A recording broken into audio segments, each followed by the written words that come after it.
అందరికీ నమస్తే అండి. వైఎస్ఆర్ కాంగ్రెస్ పార్టీ అధికారంలో ఉన్నప్పుడు తన నోటి దురుసు ద్వారా అత్యంత వివాదాస్పదమైన వ్యాఖ్యలు చేసిన బోరుగడ్డ అనిల్ జైలు నుంచి చాలా చాకచక్యంగా చాలా అంటే వ్యవస్థలు కళ్ళుగప్పి తప్పించుకున్నారు.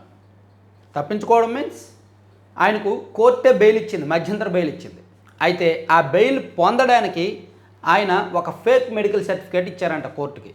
అది ఇప్పుడు వివాదాస్పదమైంది, ఒక పెద్ద సంచలనానికి దారితీసింది, కొత్త చర్చనీయాంశంగా మారింది.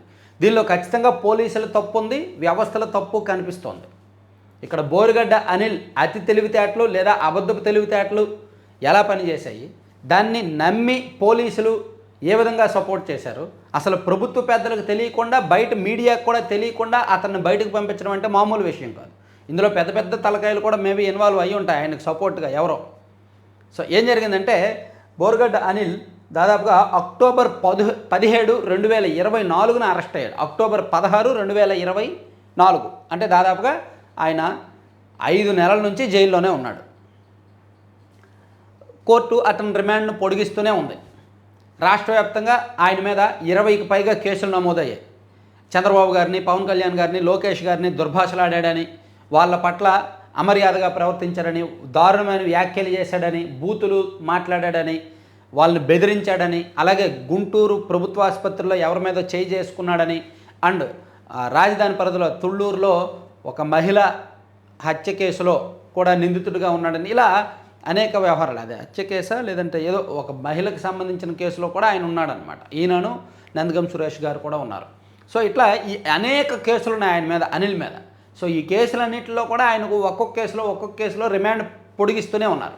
ఈ నేపథ్యంలోనే బోరుగడ్డ అనిల్ ఫిబ్రవరి 14వ తేదీన హైకోర్టు నుంచి మధ్యంతర బెయిల్ పొందారు, 14 నుంచి 28 వరకు. కారణం ఏంటంటే తన తల్లి పద్మావతి గారికి ఒంట్లో బాగోలేదని, సో ఇంకెవరు పిల్లలు లేరు కాబట్టి తన తల్లికి తను మాత్రమే కుమారుడిగా ఉన్నారు కాబట్టి తన తల్లిని చూసుకోవాల్సిన బాధ్యత తనది కాబట్టి మధ్యంతర బెయిల్ ఇస్తే ఆమెకు ట్రీట్మెంట్ చేయిస్తాను అని చెప్పి బెయిల్ పొందారు. బెయిల్ తీసుకొని ఆయన 14 రోజుల పాటు బయట ఉండి మళ్ళీ ఫిబ్రవరి 28వ తేదీన కోర్టులో లొంగిపోయారు. మళ్ళీ మార్చి 1 నుంచి 11 వరకు మళ్ళీ మధ్యంతర బెయిల్ పొందారనమాట. అంటే ప్రస్తుతానికి ఆయన మధ్యంతర బెయిల్ మీద బయటే ఉన్నారు. సో దీనికోసం ఆయన మళ్ళీ బెయిల్ కోసం తన తల్లికి అనారోగ్యం ఉంది, ఇంకా నయం అవ్వలేదు, చెన్నైలోని అపోలో హాస్పిటల్లో ట్రీట్మెంట్ చేయించాలి అని ఒక మెడికల్ సర్టిఫికేట్ చూపించారు. గుంటూరులో లలిత సూపర్ స్పెషాలిటీ హాస్పిటల్ అని బాగా ఫేమస్, అందరికీ తెలిసే ఉంటుంది.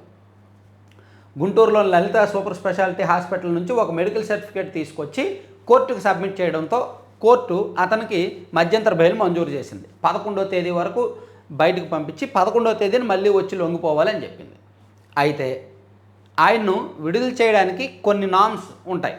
నిజానికి ఆయనకు ఫిబ్రవరి 14వ తేదీ ఫస్ట్ మధ్యంతర బెయిల్ ఇచ్చినప్పుడే మీడియాకి ఎవరికి తెలియదు. యాక్చువల్లీ ఆయనకు మధ్యంతర బెయిల్ ఇచ్చినప్పుడు జైలు సూపరింటెండెంట్ జైలు అధికారులకు తెలియజేయాలి, అండ్ అతనికి ఏ పోలీస్ స్టేషన్ల మీద కేసు నమోదైందో, ఏ కేసులో అతను జైల్లో ఉన్నాడో ఆ పోలీస్ స్టేషన్లకు సమాచారం ఇవ్వాలి, అందరికీ సమాచారం ఇచ్చి బయటకు పంపించాలి. కానీ ఎటువంటిగా ఎవరికి సమాచారం లేకుండా, మీడియాకు కూడా లీక్ అవ్వకుండా సైలెంట్గా అతన్ని బయటకు పంపించారు 2 సార్లు. సో ఇప్పుడు పోలీసు ఉన్నతాధికారులకు అనుమానం వచ్చింది, ఏంటి ఇతను బయటకు వెళ్తున్నాడు, ఫోన్లో కూడా అందుబాటులో ఉండట్లేదు, ఫోన్ స్విచ్ ఆఫ్ వస్తుంది, నిజంగా వీళ్ళ తల్లికి ఒంట్లో బాగుందా లేదా, అసలు ఏం జరిగిందని ఆరా తీస్తే అదంతా కూడా అబద్ధం. అతనికి మెడికల్ సర్టిఫికేట్ ఇచ్చిన లలిత సూపర్ స్పెషాలిటీ హాస్పిటల్కి పోలీసులు వెళ్ళి ఎంక్వైరీ చేస్తే అక్కడ వైద్యులు మేమేమీ మెడికల్ సర్టిఫికేట్ ఇవ్వలేదు, అది మేము ఇచ్చింది కాదు అని చెప్పారంట. అంటే దాంతో అతను ఇచ్చిన మెడికల్ సర్టిఫికేట్ ఫేక్ అని పోలీసులకు తెలిసింది. సో ఈ విషయాన్ని పోలీసులు చాలా సీరియస్గా తీసుకున్నారు. పోలీసు ఉన్నతాధికారుల వరకు వెళ్ళింది. అతను పోలీసుల్ని మోసం చేసినట్టే, అండ్ హైకోర్టుని, న్యాయ వ్యవస్థను కూడా మోసం చేసినట్టే. దీని మీద అతని మీద మళ్ళీ కొత్తగా కేసులు నమోదయ్యే అవకాశాలు కనిపిస్తున్నాయి. కోర్టును మోసం చేసినందుకు, కోర్టును తప్పుదోవ పట్టించినందుకు, అండ్ పోలీసులను మోసం చేసినందుకు, మెడికల్ సర్టిఫికేట్ ఫేక్ చూపించినందుకు, ఇలా రకరకాల అంశాల మీద ఆయన మీద మళ్ళీ కేసులు నమోదయ్యే అవకాశాలు కనిపిస్తున్నాయి. సో అంటే ఇంకా 4-5 నెలలుగా జైల్లో ఉండేసరికి ఎలాగోలా బయటకు రావాలి, బయట గాలి పీల్చాలి, బయట తిరగాలి, స్వేచ్ఛగా కొన్నాళ్ళైనా బయట తిరిగి మళ్ళీ వెళ్ళాలని అనుకున్నాడో, లేదంటే అక్కడి నుంచి అటు నుంచి అటే పారిపోవాలనే ప్లాన్ చేశాడో, మరి బోరుగడ్డ అనిల్ ఏం ఆలోచించారనేది తెలియదు. కానీ ఈ వార్త ప్రస్తుతానికి ఇదే సంచలనం. ఈనాడు, ఆంధ్రజ్యోతిలో బాగా హైలైట్ చేశారు. ఈ వార్తలు చదివిన తర్వాత పాపం తెలుగుదేశం పార్టీ వాళ్ళకి కడుపు మండుద్ది. అంటే వ్యవస్థల నిర్లక్ష్యం ఎలా ఉంది అనేది అర్థం చేసుకోవచ్చు. ఈ అంశాలు, ఈ వార్త ద్వారా వ్యవస్థ నిర్లక్ష్యం. ఏమండి, అతను మెడికల్ సర్టిఫికేట్ పెట్టినప్పుడే పోలీసులు ఎందుకు ఎంక్వైరీ చేయకూడదు? అది నిజమా కాదని? ఇదిగోండి, హైకోర్టుకు టోకరా వేసిన బోరుగడ్డ, తప్పుడు మెడికల్ సర్టిఫికేట్తో బురిడి, తల్లికి అనారోగ్యమని మధ్యంతర బెయిల్ పొందిన వైనం, ఆ సర్టిఫికేట్ తాము ఇవ్వలేదన్న ఆసుపత్రి యాజమాన్యం. ఇదిగోండి,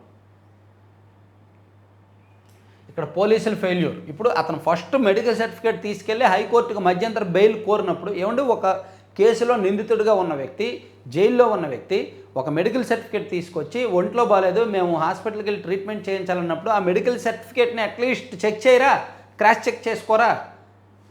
మరి క్రాస్ చెక్ చేసుకోమని కోర్టు చెప్పలేదేమో, వీళ్ళు క్రాస్ చెక్ చేయలేదేమో.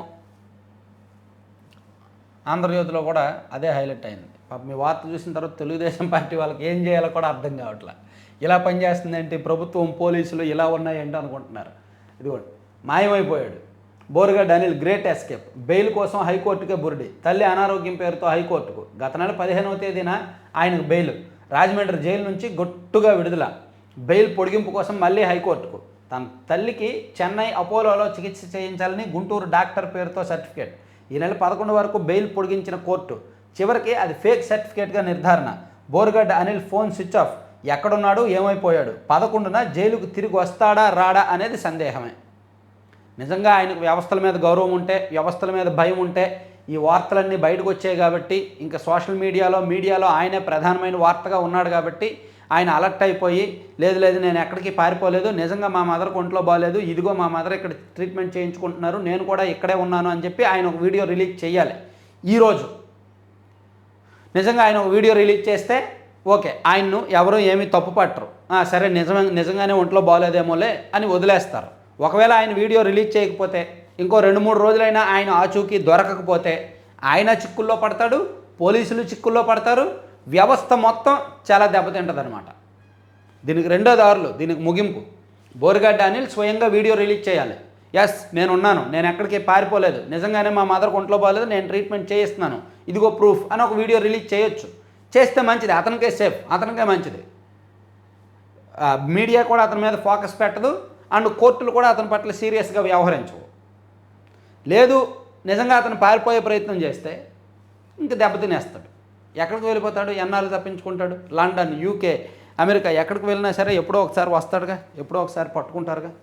అందులోకి అతని మీద లుక్అవుట్ నోటీస్ కూడా ఉంది. అంత ఈజీగా విదేశాలకు పారిపోవడం కూడా సాధ్యం అవ్వదు. సో చూడాలి ఈ కథకి క్లైమాక్స్ ఏమిటి అనేది, పోలీసులు, కోర్టులు ఏం చేస్తాయి అనేది చూడాలి. Thank you.